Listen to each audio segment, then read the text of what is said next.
Hey guys, and welcome back to another episode of Everquest Old School.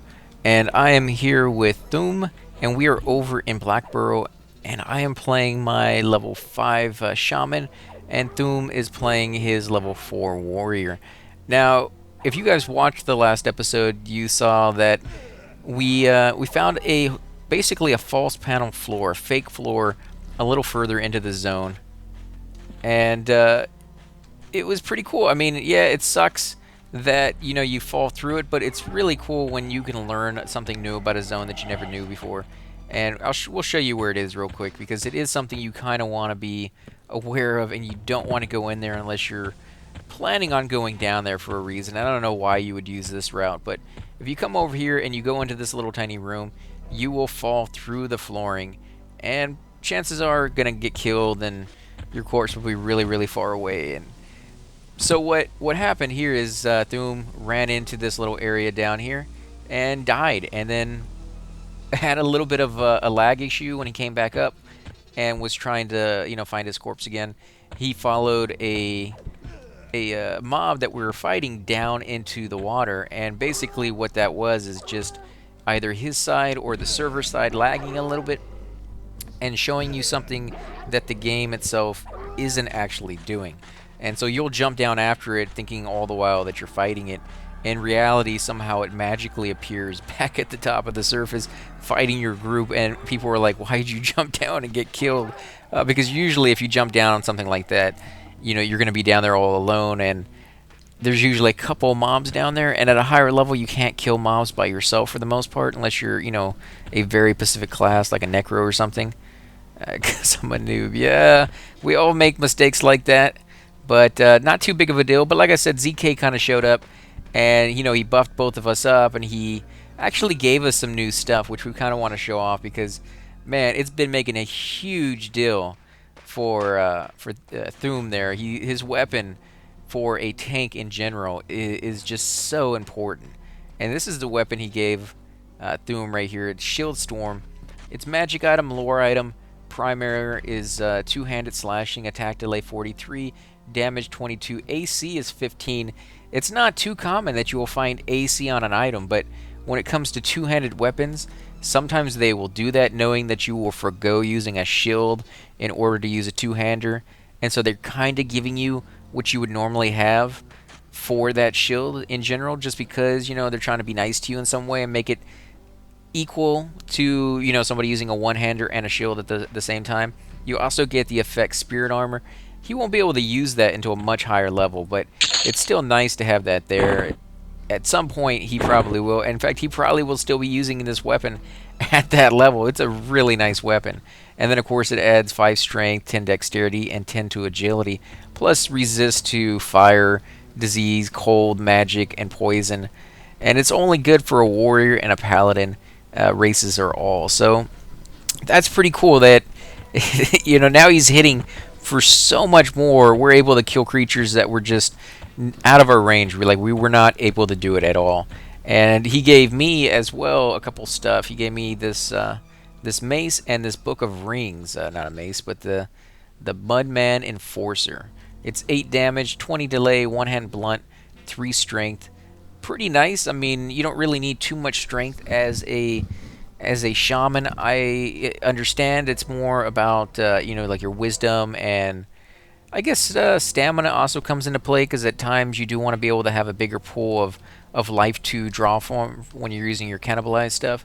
And the book is really nice. That's 8 wisdom, 20 hit points, and resist versus fire and cold plus 10. So that's really, really cool, and I can't thank him enough. ZK, man, you don't have to give every one of my characters stuff. I do appreciate it, and it's just unbelievably, but cool. But it's just, I feel sometimes like I don't want to take advantage of you or anything like that, but I do appreciate it, man. So thank you again for all of that. Big shout out to you. And so basically, right now I'm going to show you how to get from the entrance over here to Quanos Hills, so we can go over there and hunt a little bit. Because over here in BlackBurrow, I hate to say it, but even though there's only a few people in the zone, it's pretty camped right here at the entrance. You can go further into the zone and you have plenty of space, but you can't really kill anything right here. We tried, and there's just not a whole lot available. So when we came out here just to look around, we noticed that there's a lot of mobs around our level out here, spread out, kind of nice and easy for solo pools, but pretty good for a duo. And there's not a whole lot of people killing them, so that's what we're gonna do on this episode. We're gonna run out there and we're just gonna kill out here for a little while, and we make a pretty good team. I mean, a warrior and a shaman. That's pretty nice. I think the only team that would be better than that is, like a warrior and no, or not a warrior, but a monk and a shaman.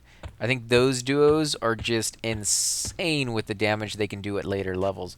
It's a little bit more difficult during like your levels 20s to like 40s, I believe. If you're gonna do that where you're out there by yourself, because again, there's not a whole lot that you can take advantage of that kind of DPS while you're not in a dungeon. And most dungeons around those levels will be camped all the time, so you will have a hard time finding areas to really take advantage of what you got going on with that kind of duo. But he definitely will be able to solo any normal solo spot, or even several of them at the same time, pretty easily for the most part. But again, you may find that you have a lot of downtime when you don't really need it. Like you're just running around looking for stuff to kill, because monks do so much damage. But again, when you get to higher levels and you want like a really good solid tank, the monk's not going to do it for you. He'd be a good pooler, but not a good tank. And that's what we got here. We got a good warrior who's going to be able to take those hits. And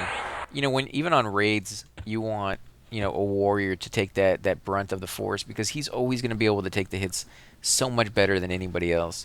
There are a few exceptions where a certain class is used to take the brunt of the, like a death touch in the plane of fear and stuff like that, where a lot of the time they would send my Shadow Knight to go up there and just be the sacrificial lamb.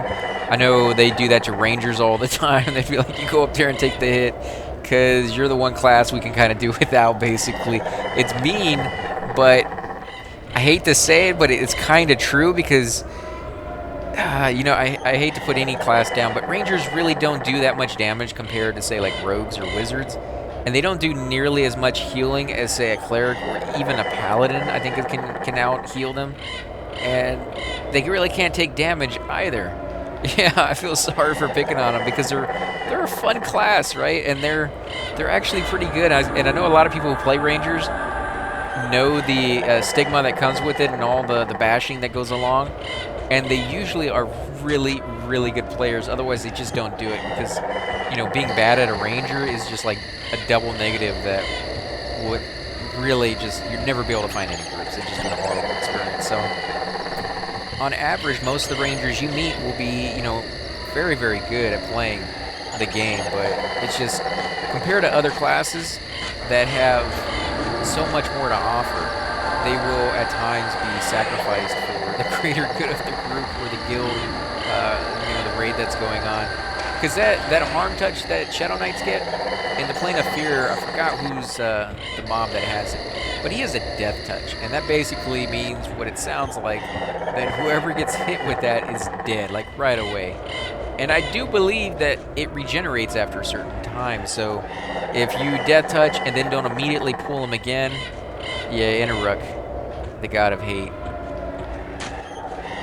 But he's in the plane of fear, isn't he, right? I don't think he was in the plane of hate. I could have swore it was the plane of fear. What? Oh, the Dread Corpse? You gotta watch out for the skeletons, man. It's the same thing in the other one, the the Lyricist and the... What was the other one? The Soloist or something like that. They're both very high skeletons. You do kind of have to watch out for that kind of stuff. I'm scared.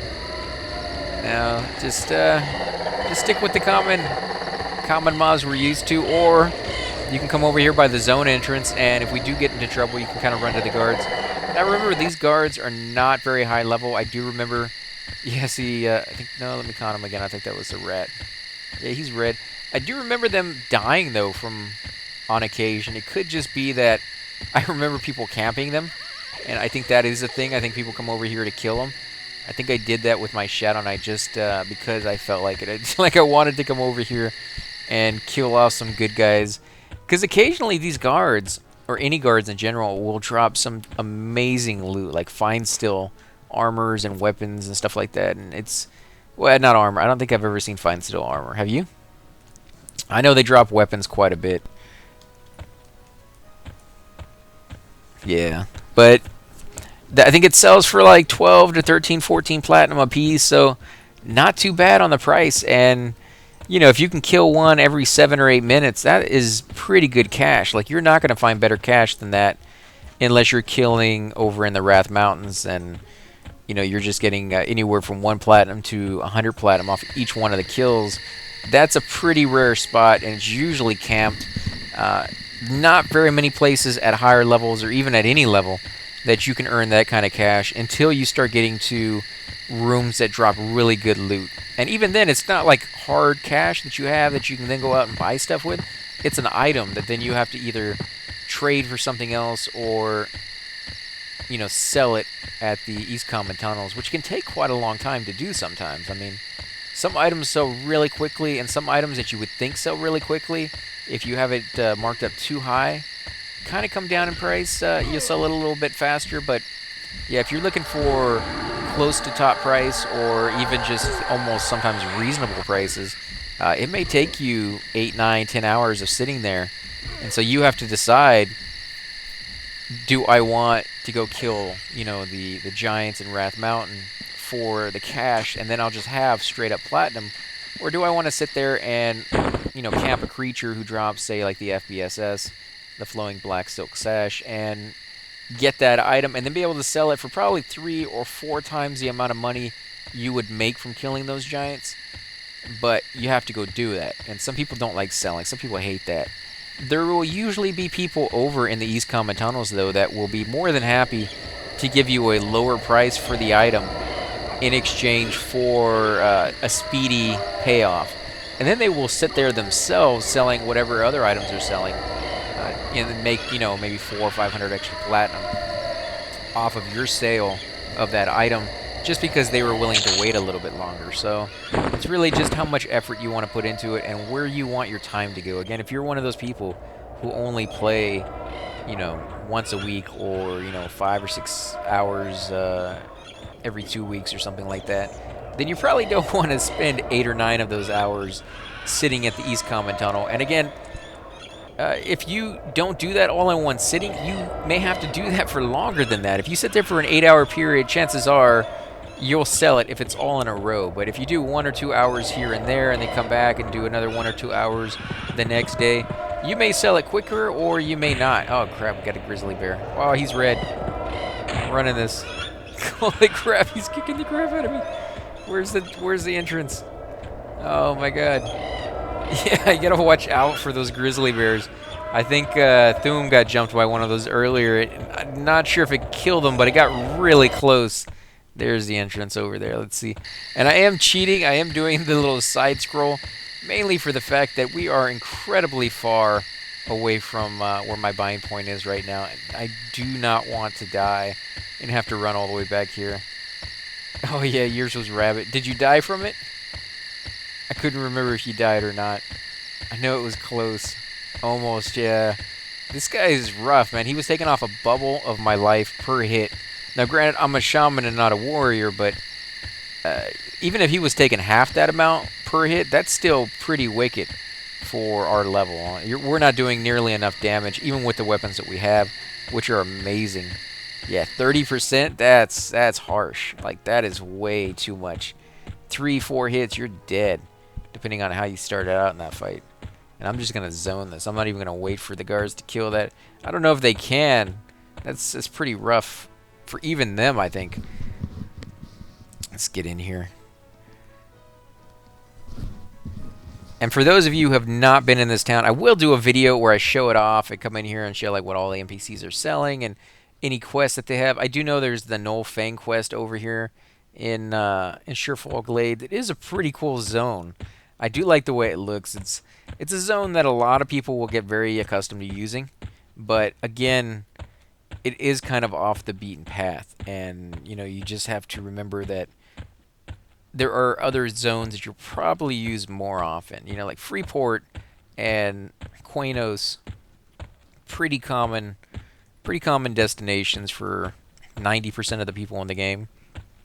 So if you have to learn one town, or you have to get really good with just one town. Sorry about that, guys. I had to cough there. But basically, we will be coming in here and showing you, everything that this zone has to offer. But for now, we're not going to go too far into it. I do like how this guy's shooting a little bow and arrow towards the little target over there. Come on, man. Shoot an apple off my head. Let's see, can he do it? I don't know how long it takes him. There he goes. Oh, no. So we are going to head back out. We're probably going to run over to BlackBurrow, at least the entrance in Quanos Hills, so that we can preferably get some experience over there. We had some really nice buffs, although I died twice. I don't think Doom's died, so he may still have some of those buffs. They last for a good bit of time. And again, those are the buffs that we got from ZK. Just epic that he would come all the way over here and buff us up, because this is a long run to this general vicinity. Again, it's not one of those ones that you can easily get a teleport to. You can't just say, hey, Drew, you want to give me a teleport over to the Surefolk Glades or to Hollis, and they'll be like, yeah, sure, I'll just click the little button and we're there. Now, they can only get you so far, and then you have to run the rest of the way. And if you don't have a druid friend, oh my god, you're going to be running a long, long way to get here. Let's see. There's Thoom right there. Now, he's sitting over here next to the guards. For the most part, that should be perfectly safe, but not always. Some of the time, you will be sitting over here, somebody trains it, and it takes a few minutes for these guards to kill him, or a few seconds, and in that amount of time, they kill you because you may be such a low level that you can only take 1 or 2 hits. So it's really up to you whether you want to risk it, but my suggestion would be a little further in, because if they run past this way, they had to have run past the guards, and the guards will immediately snag onto it. And as long as there's not more than the guards can get at one time, say at least 3 mobs, if each one of these guards take 1, they will taunt it off of you pretty good, because again, they're going to be doing so much damage. The creature, whether these guards are using taunt or not, which I don't think they do, will still turn and fight them because of the damage they're doing. But if you have 3 mobs, then even if each one of these guys start attacking a separate mob, the third one's still going to run forward, and it's going to come over here. It's going to keep following. It's either going to jump on top of you, or it's going to keep following the guy that it was attacking. And as soon as he zones, it's going to stop and then be like, oh, maybe I should return back to my spawn point and start walking back, at which case you will get attacked, and the guards will be too far away to see you. So, it's one of those things where it sucks either way. If you, sit right here, you may again be way too close to mobs running right in, and you're right within the path. Whereas if you sit too far away, you're just not going to be able to get their help. So it sucks. It just, for a low-level person, I would actually suggest sitting off to the side, pretty good distance away, where nobody has any reason to pull anything, like up against a wall. If you come all the way up here, I do believe the end's right here. Like, yeah, that's as far as you can go. And so if you sat up here, chances are nobody has any reason to pull over here, and you're probably going to be perfectly safe. Now, again, if you do get into trouble, you are too far away from the guards to get any help. But, the way I tend to play, I try to not use guards that often, because you really won't find them too much in the game. Guards are pretty rare, and when they do happen to be in the zone, they're not always reliable. A lot of the time they roam around, and you can't count on them to always be in a certain spot. And even if you can count on them to be there, it doesn't mean they're going to be able to kill the creature before it kills you by the time you run to it. Whereas zone entrances are far safer. They're always in the same spot. And if you can make it to the zone entrance, run back and help Thoom out. But if you can make it to the zone entrance, you immediately lose aggro because you're zoning. Where, like I said, the guards just are not that reliable. There we go, a giant bat. Wow, that guy's big. And he is yellow. That's a nice one. Oh, you got a dread corpse on you. I don't know if you can take those, but you might want to run that. Yeah, he's red. Holy crap, he's doing some serious damage to you. Yeah, you gotta watch out for roamers. You gotta use your F9 key and change your angles as a tank. You kind of constantly always have to be, like a head on a swivel and just checking to see what's around you. Because if you don't, you have things sneak up on you like that, and it can be pretty deadly if you don't catch it in time. Let's see, are the guards going to attack it? No, they went right through the wall. How did they go through the wall? That is pretty weird. I've never seen them do that. Of course, when they leave this area and start walking back out... Ooh, Thom died. Or Thum died. Dang it. No! Get him off of me! Guards, help, please! Somebody? Oh my god, I don't have good enough faction with these guys. We're gonna have to zone it. That's what it is. Oh, that's why they didn't help him out. Dang it. That sucks, guys. Holy crap. That was close. Oh my god. They were hitting me for 20 points of damage apiece. 11 points for the bat, I believe. And, yeah, I'm sorry, Thum. That sucks. You do got to be very careful out there. He's still learning. He's still coming back to the game after this run. It's a long ways back. So while he's doing that, we're going to come in here and just explore the town a little bit. I think that would be kind of cool. We will do an entire video where that's all I do is come in here and...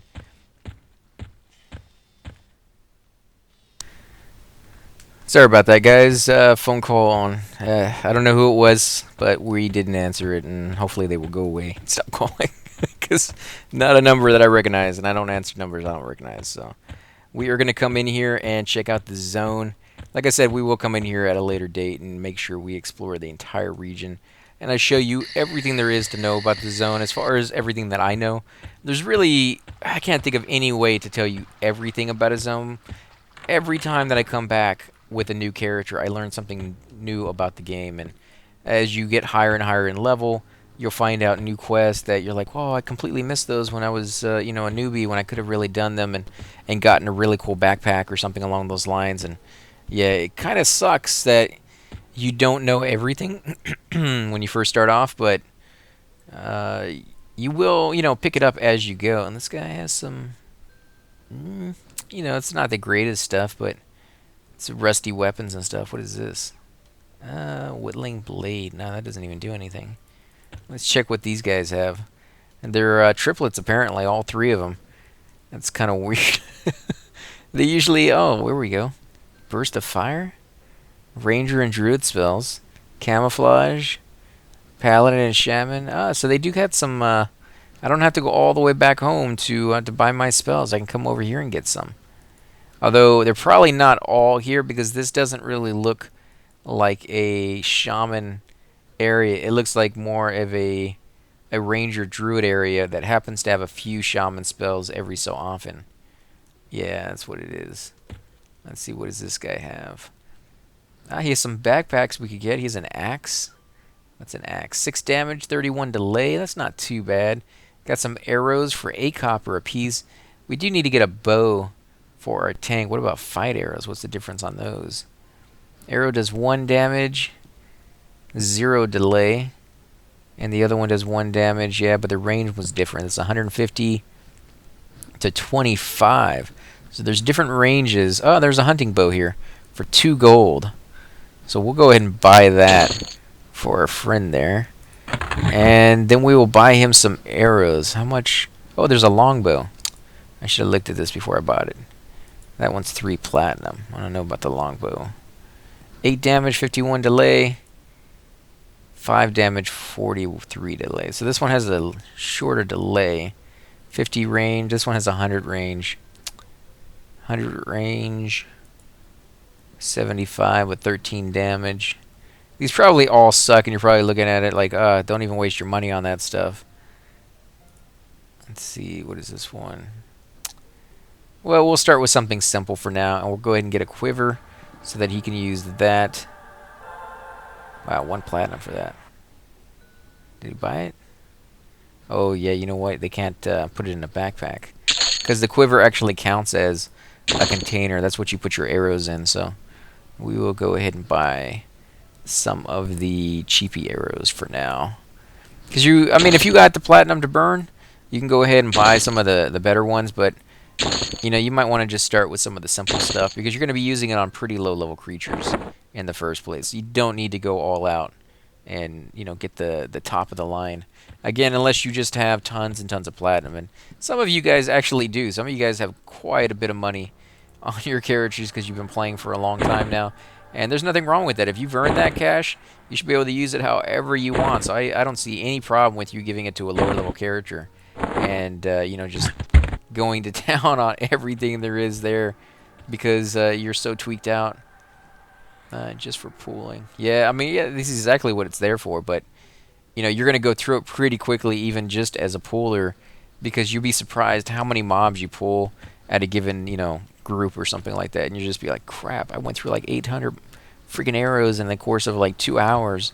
You can't really carry that many with you, so being close to a town or being able to make those yourself, I believe there's a fletching skill, or maybe it's not in this version, maybe it was in a later expansion they added that, but I do believe you could make arrows, and the arrows you make were always better than the ones you could buy. This is one of the few games that really took advantage of that, in the sense that when a player took the time and the effort to make something to get his skill up, they gave you a reason to be proud of that, and they gave you a way to make some of that money back. Whereas I see a lot of games, they give you the trade skills that you can go off and do, but the stuff you find in zones or just off of quest mobs or just from quest alone are, you know, 100 times, if not more, powerful than anything you can possibly make, which just negates the whole point of me spending all that time trade skilling up if there's never going to be a payoff, ever. The only time there's a payoff is if I am doing something I shouldn't be doing and not leveling up to the point where I could, and therefore I have really, really crappy stuff. Because probably I've been spending way too much time trade skilling. You know, I mean, it just sucks. So this game really allows you to shine. If you do jewelry, at some point, everybody's still going to be buying your stuff. Like, that's the best, you know, rings and earrings and necklaces and stuff like that that you can get in the game for a long time. I do believe they eventually, with Velius, started adding some items that dropped off of creatures that were pretty good rings and earrings. But for a long time there, the only thing that you really, really wanted was that next tier, you know, instead of sapphire, you went to gold and you know, gold to platinum and stuff like that. So you just got that better necklace, and you actually almost progressed with the people of your level. You would find somebody who has, you know, a crafter, and he'd be right up to the level that he's at. So he'd be at like silver, and you'd be like, "Well, can I get some silver from you?" And he'd give it to you at like cost, or a little bit more than cost sometimes. And then you would get a little bit higher level, and he'd be working on his gold, and you'd be like, "Hey, can I get some gold from you?" And then you would sell the old ones in their place and make a little bit of the coin back, and you would keep doing that, and then go to platinum, and so on and so forth. And it was really kind of cool to be able to do that, because in other games, you know, you don't get to enjoy that aspect of being able to progress through some of this stuff. A lot of the time I see people, they just start at the highest end stuff. They save up and they're like, I'd rather have, you know, saved 100 platinum and gotten that really, really good piece of armor that's just that one piece, rather than getting 5 nicer pieces, or 5 decent pieces, I should say. But in this game, having 5 decent pieces outweigh having that one really great piece for the most part. Unless you're talking about a weapon and you're pretty low level, then yeah, then I would say go with the weapon, because the weapon seems to make a huge difference for tanks and poolers and those kind. If you're going to be a wizard or a cleric, then your weapon's really not going to be that important. In fact, there's probably not going to be too much that is important for you at that point.